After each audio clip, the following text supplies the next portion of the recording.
कुमार के नाम से मशहूर देशभक्ति से भरपूर अभिनेता मनोज कुमार का आज शुक्रवार सुबह 3:30 बजे मुंबई के कोकिलाबेन अस्पताल में निधन हो गया। मनोज कुमार के निधन से देश ने एक सही मायने में देशभक्त इंसान, देशभक्त अभिनेता और वास्तविक राष्ट्रवाद की ज्वाला जगाने वाले फिल्म निर्देशक, पटकथा लेखक, गीतकार और एडिटर को खो दिया है। मनोज कुमार के जाने से आज पूरा देश शोकमग्न है। मनोज कुमार के जाने से हमारे देश को जो अपूर्णीय क्षति हुई है उसकी भरपाई असंभव है, पर मनोज कुमार को कलाकार के तौर पर अमरत्व प्राप्त है। जब तक उनकी कृतियां, उनका सिनेमा रहेगा तब तक वह जीवित रहेंगे। लोग उनकी फिल्में देखते हुए उन्हें अपने बीच महसूस करते रहेंगे। आज हम फिल्मी संगम चैनल पर इस वीडियो में मनोज कुमार को विनम्र श्रद्धांजलि के तौर पर उनके जीवन और कृतित्व से जुड़ी कुछ बातों को याद करने जा रहे हैं। मनोज कुमार का असली नाम कुछ और था। सिनेमा में आने के पहले उन्होंने अपना नाम मनोज कुमार कर लिया था, पर कुछ समय बाद मतलब फिल्म उपकार के बाद उनका नाम के साथ एक उपनाम भारत कुमार भी जुड़ गया। लोग उन्हें भारत कुमार के नाम से भी पुकारने लगे। इसकी क्या कहानी है, इस पर हम सबसे पहले एक रोशनी डाल देते हैं। 1 अगस्त 1967 को NR गोस्वामी और हरकिशन R मीरचंदा ने निर्मित तथा निर्माता मनोज कुमार लिखित व निर्देशित फिल्म उपकार रिलीज हुई थी। इस फिल्म में मनोज कुमार ने एक ग्रामीण किसान का किरदार निभाया था जिसका नाम भारत था। इस फिल्म में भारत अपना सब कुछ अपने भाई को दे देता है और 1965 के युद्ध में आर्मी में भी चला जाता है, जहां भारत बहादुरी से लड़ता है और युद्ध में अपने दोनों हाथ गंवाकर गांव वापस लौटता है। इस किरदार की ही वजह से उनका उपनाम भारत पड़ा। सच यह है कि पहले स्क्रिप्ट में इस किरदार का नाम मर्यादा पुरुषोत्तम राम था, क्योंकि यह किरदार देश, समाज व अपने भाइयों के लिए सब कुछ न्यौछावर करता है। पर फिल्म की शूटिंग शुरू होने पर मनोज कुमार ने खुद इस किरदार का नाम बदलकर भारत कर दिया था। इस संबंध में खुद मनोज कुमार ने एक बार कहा था, फिल्म उपकार में मेरे हीरो का नाम तो राम था, वह आदर्श बेटा व मर्यादा पुरुषोत्तम था। फिर मैंने सोचा कि वह किसान का बेटा है और भारत में रहता है, तो क्यों ना इसका नाम बदलकर भारत कर दिया जाए, और तब मैंने इसका नाम भारत कर दिया था। उसके बाद पूरा वो पश्चिम में मुझे इसका नाम बदलने की जरूरत महसूस नहीं हुई, क्योंकि वह एक आदर्श युवक की कहानी है जो कि आगे की पढ़ाई के लिए विदेश जाता है। इसके बाद शोर हो, रोटी कपड़ा और मकान हो, यह सारी अपवाद रहे हैं। इस तरह खुद मनोज कुमार ने अपने उपनाम भारत को जस्टिफाई किया था। फिल्म उपकार को जबरदस्त सफलता मिली थी और इस फिल्म ने राष्ट्रभक्ति का एक ऐसा बिगुल बजाया था कि उस वक्त से लोग उन्हें भारत कुमार कहने लगे थे। भारत कुमार उनका उपनाम पड़ गया था। उपकार के बाद उन्होंने पूरा वो पश्चिम, शोर, रोटी कपड़ा और मकान, क्रांति सहित कई सफलता व बेहतरीन फिल्में, देशभक्ति वाली फिल्में बनाई, जिन्हें लोगों ने हमेशा पसंद किया और हमेशा याद किया, जो फिल्में आज भी याद की जाती हैं। उनकी मनोज कुमार की तमाम ऐसी फिल्में जो हर 15 अगस्त और 26 जनवरी के दिन हर जगह दिखाई जाती हैं, टीवी पर दिखाई जाती हैं। उनकी फिल्मों के गाने भी लोग सुनते हैं।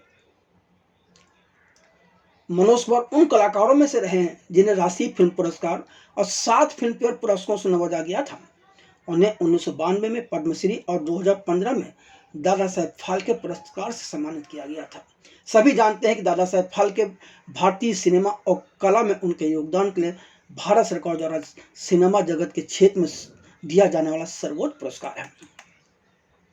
मनोज कुमार का जन्म ब्रिटिश भारत के उत्तर पश्चिम सीमांत प्रांत, जो कि अब पाकिस्तान का खैबर पख्तून है, के एक शहर इक्ताबाद में एक पंजाबी हिंदू ब्राह्मण परिवार में हुआ था।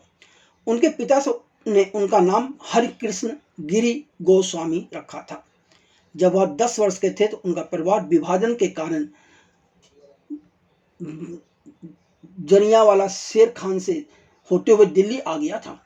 मनोज कुमार ने देश के विभाजन की त्रासदी को, उस वक्त के खून खराबे को अपनी आंखों से देखा था, वो भी 10 साल की उम्र में। महज 12 साल की उम्र में मनोज कुमार ने फिल्मों में काम करने की इच्छा जाहिर करते हुए ऐलान कर दिया था कि वह फिल्मों में मनोज कुमार के नाम से काम करेंगे। इसकी वजह यह थी कि दिलीप कुमार, अशोक कुमार और कामिनी कौशल के वह बहुत बड़े फैन थे और एक फिल्म प्रदर्शित हुई थी शबनम, जिसमें दिलीप कुमार के किरदार का नाम मनोज कुमार था। उसी किरदार के नाम को देखकर मनोज कुमार ने अपना नाम मनोज कुमार रखनी सोची थी। मनोज कुमार ने फिल्मों में किस्मत आजमाने से पहले हिंदू लॉ कॉलेज दिल्ली से स्नातक की डिग्री हासिल की। मतलब ये ऐसा नहीं है कि फिल्मों में काम करना था तो उन्होंने सब कुछ त्याग के जुट कर जी नहीं, उन्होंने अभिनय में उतरने से पहले अपने आप को सुशिक्षित किया था।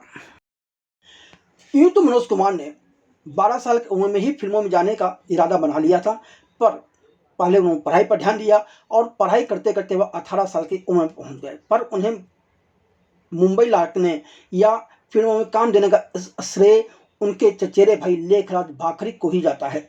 लेखराज भाकरी उन दिनों मुंबई में फिल्में बनाया करते थे। 1 जनवरी 1956 को लेखराज भाकरी अपनी फिल्म तांगे वाली का प्रीमियर करने दिल्ली पहुंचे। तब मनोज कुमार की उम्र 18 साल थी और लेखराज ने मनोज कुमार को देखते ही कहा, अरे तुम तो एकदम हीरो, फिल्मी हीरो लगते हो। अब मनोज कुमार कहाँ चूकने वाले थे, उन्होंने अपने भाई से कह दिया कि फिर बना दीजिए। लेकिन मनोज कुमार के लिए यह आसान तो नहीं था। मनोज कुमार इन दोनों शर्मीले भी थे और उनमें इतनी हिम्मत नहीं थी कि वह अपने पिता से फिल्मों में काम करने के बारे में बात कर सकें। तो कुछ माह गुजर गए, पर एक दिन मनोज के पिता ने खुद मनोज कुमार से पूछा कि तुम्हारी लेखराज से कोई बात हुई थी? वह 2-3 माह से लगातार पत्र लिख रहा है। और फिर मनोज कुमार को उनके पिता से मुंबई जाने, फिल्मों में काम करने की इजाज़त मिल गई। 9 अक्टूबर 1956 को मनोज कुमार दिल्ली छोड़कर मुंबई चले आए थे। मनोज कुमार की जो पहली फिल्म थी फैशन, वह भी देशभक्ति वाली थी और अंत तक वह देशभक्ति से जुड़े रहे। यह एक संयोग है या विधि का विधान, या तो ईश्वर जाने। खैर, मनोज कुमार के चचेरे भाई लेखराज ने 1957 में रिलीज हुई फिल्म फैशन में मनोज कुमार को एक गाने में भिखारी का किरदार दिया था। इस गाने के बोल थे, माटी को लजाना नहीं, मेरा देश है महान। इस गाने में मनोज कुमार को देखकर गीतकार भरत व्यास ने लेखराज भाकरी से कहा था, तुम्हारा भिखारी भिखारी की बजाय हीरो लगता है। और तब पहली बार लेखराज को एहसास हुआ था कि उन्होंने दिल्ली में जो बात मनोज कुमार को देख के कही थी, उसका समर्थन करने वाले लोगों की कमी नहीं है। भरद्वाज की बात ने लेखराज भाकरी को यकीन दिला दिया कि उनका अपने भाई को लेकर जो सोच है वह सही है, गलत नहीं है। इसलिए फिर उन्होंने 1958 में रिलीज फिल्म सहारा में मनोज कुमार को हीरो बना दिया, जिसका निर्देशन होमी सेठना ने किया था। लेखराज केवल निर्माता थे। इस फिल्म के साथ ही मनोज कुमार ने डॉक्यूमेंट्री फिल्म गंगू तेली में भी शीर्ष भूमिका निभाई थी। उसके बाद 1959 में चांद, 1960 में हनीमून जैसी फिल्मों में भूलने लायक भूमिका निभाने के बाद उन्हें कांच की गुड़िया 1960 में अपनी पहली प्रमुख भूमिका मिली थी। बाद में लेखराज भाकरी ने, मतलब उनके चचेरे भाई ने, उन्हें माँ बेटा और बनारसी ठग जैसी फिल्मों में भी मुख्य भूमिकाएं सौंपी थी। फिल्म पिकनिक भी की कब, कांच की गुड़िया से पहले, और इस फिल्म की कहानी तो बहुत ही अजीबोगरीब है। जी हाँ, हम बात कर रहे हैं कि फिल्म कांच की गुड़िया से पहले ही मनोज कुमार को रमेश सहगल ने बुलाया था और स्क्रीन टेस्ट लिया था। उस वक्त रमेश सहगल ने 4 फिल्मों के 4 कलाकारों का एक साथ स्क्रीन टेस्ट लिया था। फिल्म 16 और शबनम में उन्होंने धर्मेंद्र को तथा फिल्म पिकनिक में मनोज कुमार को हीरो बनाया था। फिल्म पिकनिक की खास बात यह थी कि इस फिल्म में गीतकार आनंद बख्शी ने भी मनोज कुमार के साथ अभिनय किया था और एक बहुत अहम किरदार निभाया था। लेकिन इस फिल्म में आनंद बख्शी ने एक भी गीत नहीं लिखा था। उसके बाद आनंद बख्शी ने मनोज कुमार की फिल्म साजन के गीत लिखे थे। हिमालय की गोद में देशवासी फिल्म में भी वो इनके मनोज कुमार के साथ जुड़े रहे। इतना ही नहीं, उसी समय मनोज कुमार और धर्मेंद्र की अच्छी दोस्ती हो गई थी। इन दोनों ने एक साथ कई फिल्में की थी। बाद में मजेदार बात यह है कि फिल्म पिकनिक के निर्माण में देरी हो गई थी और उन्हें एच.एस. रविल की सिफारिश पर सईदा खान ने अपनी फिल्म कांच की गुड़िया में हीरो बनाया था। यह फिल्म पिकनिक से पहले रिलीज हुई कांच की गुड़िया को अच्छी सफलता नहीं मिली थी, लेकिन निर्माताओं ने उन्हें अशोक भट्ट निर्देशित फिल्म रेशमी रुमाल सहित कई दूसरी फिल्मों के लिए साइन कर लिया था। इसलिए मनोज कुमार को कांच की गुड़िया की असफलता का कोई मलाल नहीं है और ना कभी हुआ। लोग सोचते होंगे कि मनोज कुमार की पहली सिल्वर जुबली हिट फिल्म कौन सी थी, तो वह फिल्म थी हरियाली और रास्ता। जी हाँ, अशोक भट्ट जिनके साथ इन्होंने मनोज कुमार ने एक फिल्म की थी, उनके चाचा विजय भट्ट ने मनोज कुमार और माला सिन्हा को एक साथ लेकर फिल्म हरियाली और रास्ता का निर्देशन किया था, जो कि 1962 में रिलीज हुई थी। इतने ही नहीं, मनोज कुमार के करियर की यह पहली सिल्वर जुबली फिल्म थी। इसके बाद विजय भट्ट के ही निर्देशन में मनोज कुमार व माला सिन्हा ने फिल्म हिमालय की गोद में की थी। लेकिन हिमालय की गोद में करने के बाद अचानक मनोज कुमार ने अपने सोच बदली और करियर में कुछ नया करने की सोचा, एक नया कदम उठाया। बॉलीवुड में मनोज कुमार पहले कलाकार थे जिन्होंने यह तय किया कि मैं पहले फिल्म के सेट पे जाकर हर चीज़ को मुआयना करूंगा, उसके बाद फिल्म साइन करूंगा। उन्होंने अपने इसी कदम पर का पालन करते हुए हिमालय की गोद में के बाद पहली फिल्म राजन सिप्पी की वो कौन थी को ठुकरा दिया था और यश वासन लिखित तथा किशोर साहू निर्देशित फिल्म गृहस्थी में काम करना स्वीकार किया था। यह फिल्म 1963 में रिलीज हुई थी। मनोज कुमार का करियर हमेशा उनके इशारे पर नहीं चला। मनोज कुमार ने राजन सिप्पी की फिल्म ओ कौन थी में काम करने से मना कर दिया था, लेकिन उन दिनों इस फिल्म का निर्देशन राज खोसला कर रहे थे, जो कि बहुत बड़ा नाम था। तो फिल्म की हीरोइन साधना थी, पर उनका करियर कुछ गड़बड़ चल रहा था। इसलिए साधना के कहने पर राजन सिप्पी व राज खोसला के दबाव में मनोज कुमार को वो कौन थी करनी पड़ी थी और इस फिल्म ने सफलता के रिकॉर्ड बना दिए थे। आप लोगों की एक चीज़ और याद दिला दें कि इस फिल्म के आधे से ज़्यादा संवाद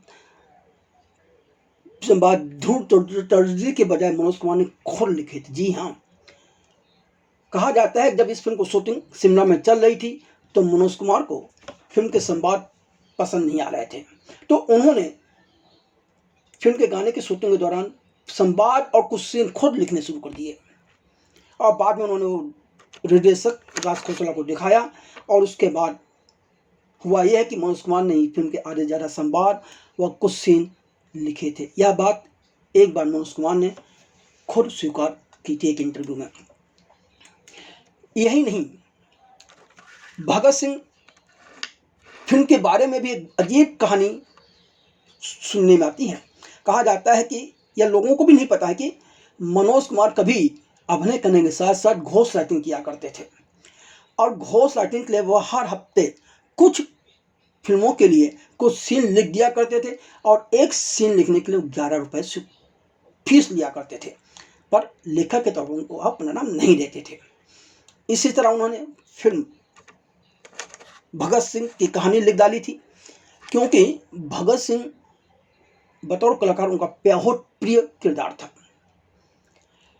एक दिन मनोज कुमार के सेक्रेटरी और उनके परम मित्र केवल कश्यप ने इसी पटकथा पर फिल्म बनाने की सोची। मनोज कुमार को क्या एतराज हो सकता था। बात शुरू हो गई तो लेखक तौर पर इस फिल्म में मनोज कुमार का नाम नहीं था। इस फिल्म के निर्देशक उस समय यश राम शर्मा थे, पर मनोज कुमार ने देखा कि सेट पर यश राम शर्मा बीच बीच में अटक जाते हैं। तब तमाम दृश्य ऐसे थे जिनका निर्देशन खुद मनोज कुमार ने किया था और इसी वजह से मनोज कुमार के समझ में आ गया था कि लेखक के साथ निर्देशन करना कितना आसान है। खुद मनोज कुमार ने इस सच को उजागर करते हुए कहा था एक बार कि इस फिल्म के कुछ सीन फिल्माकर मेरी समझ में आया कि असली रचनात्मकता तो फिल्म का निर्देशन ही है और इसलिए फिर मैंने उसके बाद निर्देशन के बारे में सोचना शुरू कर दिया था। जी हाँ, फिल्म सहित सुपर डुपर हिट हुई और इस फिल्म का एक शो दिल्ली में रखा गया। यह शो उस तत्कालीन प्रधानमंत्री लाल बहादुर शास्त्री के लिए रखा गया था। फिल्म को देखकर लाल बहादुर शास्त्री बहुत खुश हुए और उन्होंने मनोज कुमार से कहा कि मनोज कुमार एक फिल्म उनके नारे जय जवान जय किसान को लेकर बनाए। इस बात से मनोज कुमार बहुत प्रेरित हुए। खुद एक बार इस बारे में मनोज कुमार ने कहा था, दिल्ली से मुंबई लौटते ही मैंने महज 24 घंटे के अंदर फिल्म की कहानी लिख डाली थी, जिस पर उपकार नामक फिल्म बनी। इस फिल्म का निर्देशन भी मैंने ही किया था, मतलब मनोज कुमार ने किया था, पर अफसोस है फिल्म देखने से पहले ही लाल बहादुर शास्त्री जी का ताशकंद में निधन हो गया था। इस फिल्म से मनोज कुमार को भारत कुमार का ही उपनाम मिला, जैसा कि हम शुरुआत में बता चुके हैं। इस फिल्म के साथ 7 फिल्मफेयर पुरस्कार अलावा राष्ट्रीय पुरस्कार भी मिला था। उपकार का एक गीत मेरे देश की धरती सोना उगले हर साल भारत में गणतंत्र दिवस और स्वतंत्रता दिवस समारोहों के दौरान बजाया जाता है। लोग यूं भी गुनगुनाते रहते हैं। यह गीत अमर हो चुका है और इसी के साथ मनोज कुमार भी अमर हैं। 1965 में मनोज कुमार के लिए एक बहुत बड़ा साल था, क्योंकि इसी साल से उनकी स्टारडम की शुरुआत हुई थी। उनकी पहली रिलीज देशभक्ति ड्रामा वाली फिल्म शहीद थी, जो कि स्वतंत्रता क्रांतिकारी भगत सिंह के जीवन पर आधारित थी। इसे आलोचकों के साथ साथ भारत के तत्कालीन प्रधानमंत्री लाल बहादुर शास्त्री ने भी पसंद किया था।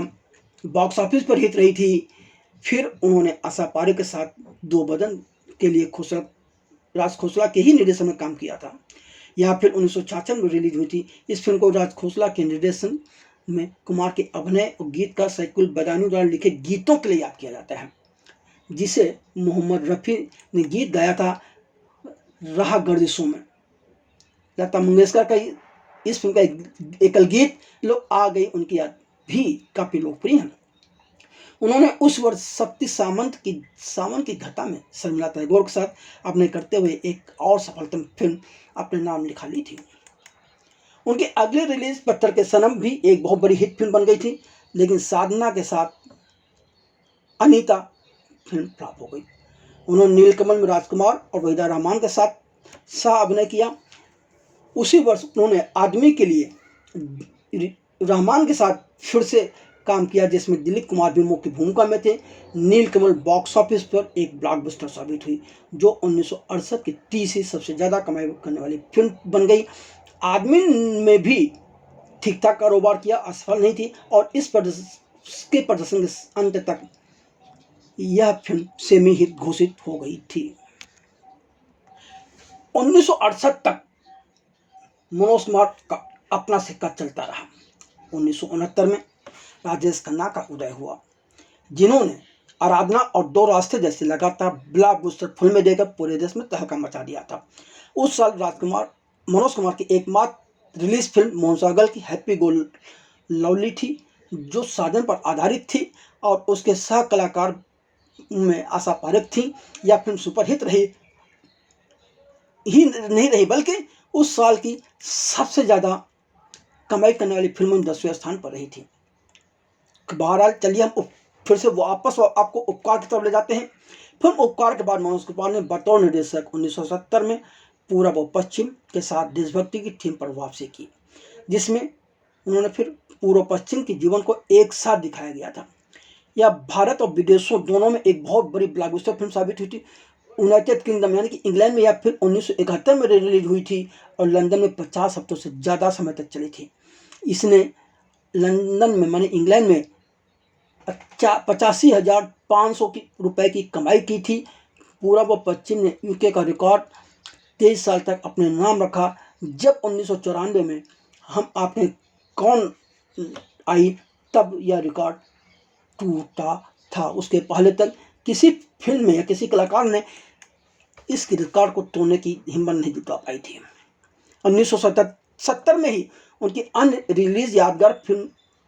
रिलीज फिल्में थी यादगार, पहचान और मेरा नाम जोकर, जबकि पहली बॉक्स ऑफिस पर असल रही। पहचान बबीता के साथ एक व्यावसायिक सफलतम फिल्म साबित हुई और राज कपूर की मेरा नाम जोकर, जिसमें उनकी सहायक भूमिका थी, रिलीज के साथ फ्लॉप हो गई थी। लेकिन समय बीतने के बाद पूरे विश्व सिनेमा में उनकी फिल्म मेरा नाम जोकर को याद किया जाता है। एक कल्ट सिनेमा माना जाता है और एक ऐसी फिल्म मानी जाती है जिसे लोग देखना चाहते हैं, याद करते हैं। पर जब फिल्म रिलीज हुई थी तब इसे असफल घोषित कर दिया गया था। 1971 में बलिदान के साथ एक मध्यम सफलता देने के बाद उन्होंने सोहनलाल कंवर की बेईमान में अभिनय किया था। शोर का निर्देशन और अभिनय किया। जबकि बेईमान एक ब्लॉकबस्टर फिल्म थी। इसमें लता मंगेशकर और मुकेश का युगल गीत एक प्यार का नगमा है शामिल था, जिसे लक्ष्मीकांत ने संगीतबद्ध किया था। इसमें लता मंगेशकर और मुकेश का युगल गीत एक प्यार का नगमा था, जिसे लक्ष्मी सिंह और संतोष आनंद ने इस गीत को लिखा था। मनोज कुमार ने बेईमान में अपने प्रदर्शन के लिए सर्वश्रेष्ठ अभिनेता का अपना पहला और फिल्म फेयर पुरस्कार जीता था। साथ ही शोर के लिए सर्वश्रेष्ठ एडिटिंग का फिल्म फेयर पुरस्कार भी मनोज कुमार के ही नाम गया था। रोटी कपड़ा और मकान में मनोज कुमार के अलावा शशि कपूर, अमिताभ बच्चन, जीनत अमान और मौसमी चटर्जी ने अभिनय किया था।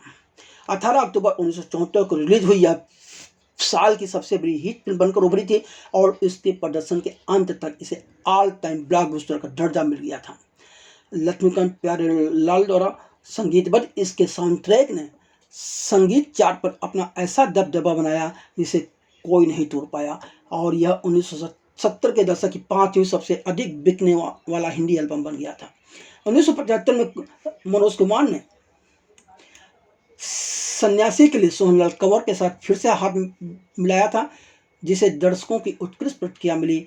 अंततः एक ब्लॉकबस्टर बनकर यह फिल्म उभरी और उस वर्ष बॉक्स ऑफिस का तीसरा स्थान हासिल किया था। फिल्म में एक धार्मिक विचारधारा वाले युवक की भूमिका के लिए मनोज कुमार को सर्वश्रेष्ठ अभिनेता श्रेणी के फिल्म फेयर पुरस्कार में अपना चौथा और अंतिम नामांकन मिला था। 1976 में एक्शन क्राइम फिल्म 10 नंबरी के साथ उन्होंने ब्लॉकबस्टर फिल्मों की अपनी हैट्रिक पूरी कर ली थी। 1977 में उनकी 2 फिल्में रिलीज हुई जो कि बहुत विलंब से आई, अमानत और शिरडी के साई बाबा। दोनों ही व्यावसायिक रूप से सफल रही और शिरडी के साई बाबा को वास्तविक पहचान दिलाने का श्रेय भी मनोज कुमार को ही जाता है। इस फिल्म के बाद ही हर कोई शिरडी के साई बाबा के दर्शन करने जाने लगा। विदेश से लोग यहाँ आने लगे हैं और यह सारा श्रेय मनोज कुमार को जाता है। एक साल ब्रेक लेने के बाद मनोज कुमार ने एक पंजाबी फिल्म जट पंजाबी में भी अभिनय किया था। 1981 में उनके द्वारा अभिनीत और निर्देशित फिल्म क्रांति ने तो तहलका मचा दिया था। जी हाँ, क्रांति 1981 में बॉक्स ऑफिस चार्ट में शीर्ष पर रहते हुए अब तक की सबसे बड़ी देशभक्ति वाली फिल्म बन गई है। यह 1980 के दशक की सबसे सफलतम फिल्म थी। उपकार और ऋतिक कपड़ा और मकान के बाद कुमार की यह तीसरी ऑल टाइम ब्लॉकबस्टर फिल्म थी। फिल्म का क्रेज ऐसा था कि दिल्ली, राजस्थान, उत्तर प्रदेश और हरियाणा जैसी जगहों पर क्रांति टी शर्ट, जैकेट, बनियान और यहाँ तक अंडरवियर बेचने की दुकानें खुल गई थी। 1981 में मनोज कुमार अभिनीत और निर्देशित फिल्म क्रांति के बाद उनकी चमक जरूर फीकी पड़ने लगी थी। पेंटर बाबू में मनोज कुमार ने अपने भाई राजीव कुमार को हीरो बनाया, पर यह फिल्म मुंबई में असफल हुई और जब कोई फिल्म मुंबई में असफल हो जाती है तो उसे असफल ही माना जाता है। इसके बाद उन्होंने कुछ नए कलाकारों को लेकर कलयुग और रामायण बनाई, फिर क्लर्क बनाई। क्लर्क में उन्होंने पाकिस्तानी कलाकारों को भी काम करने का मौका दिया, पर यह दोनों फिल्में नहीं चली। राजीव कुमार के निर्देशन में फिल्म देशवासी में मनोज कुमार ने अभिनय जरूर किया। मनोज कुमार की अंतिम फिल्म जय हिंद थी, जिसमें कश्मीरी पंडितों की कहानी उन्होंने बयां की थी। फिल्म की हीरोइन की वजह से इस फिल्म के बनने में बहुत देर हुई, फिर भी निर्माता को नुकसान नहीं हुआ था। इसके बाद मनोज कुमार ने कुमार गोस्वामी की फिल्म कलाकार, धर्मेंद्र दर्शन की फिल्म लुटेरे और अनिल शर्मा की फिल्म तहलका के लिए गाने भी लिखे थे। बहुत पुरानी कहावत है कि हर इंसान को जीवन में सुख खुशियां नसीब नहीं होती। हर इंसान को अपने जीवन में सफलता और असफलता के साथ ही तमाम तरह की चुनौतियों, तमाम तरह की मुसीबतों का भी सामना करना पड़ता है। मनोज कुमार देशभक्त, राष्ट्रभक्त, देशभक्ति वाली फिल्म बनाने वाले कलाकार, अभिनेता, निर्माता, निर्देशक के रूप में मशहूर थे, पर जब इमरजेंसी का दौर आया तो उन्हें तमाम तरह की मुसीबतों का सामना करना पड़ा। जब यह तब हुआ उनके साथ जबकि इंदिरा गांधी के साथ उनके संबंध अच्छे थे, मजबूत संबंध थे, लेकिन अभिनेता ने इमरजेंसी का विरोध करके सरकार को नाराज कर दिया था, जिसका नतीजा यह हुआ कि मनोज कुमार जब अपनी सुपरहिट फिल्म शोर फिर से सिनेमाघरों में रिलीज करने जा रहे थे तो उससे पहले यह फिल्म दूरदर्शन पर रिलीज कर दी गई थी। इसके अलावा उनकी फिल्म 10 नंबरी को सूचना एवं प्रसारण मंत्रालय ने बैन कर दिया था। यह एक अलग बात है कि बाद में मनोज कुमार ने अदालत का दरवाजा खटखटाया और उनकी फिल्में रिलीज हुई, पर बात वह नहीं बनी जो बननी चाहिए थे। इतना ही नहीं, मनोज कुमार अपने सिद्धांतों के पक्के थे। मनोज कुमार ने कभी भी देश से या समाज से किसी से समझौता नहीं किया, उनके लिए हमेशा देश सर्वोपरि रहा। मनोज कुमार से जब इमरजेंसी पर डॉक्यूमेंट्री निर्देशित करने की बात की गई, जिसकी कहानी अमिताभ प्रीतम ने लिखी थी, तो उन्होंने इस काम को करने से मना कर दिया था। यही नहीं, मतलब मनोज कुमार यही नहीं रुके थे, क्योंकि बहुत गुस्से में थे। मनोज कुमार ने अमिताभ प्रीतम को फ़ोन करके कहा कि उन्होंने लेखक के रूप में अपना ज़मीर बेच दिया है, समझौता कर लिया है।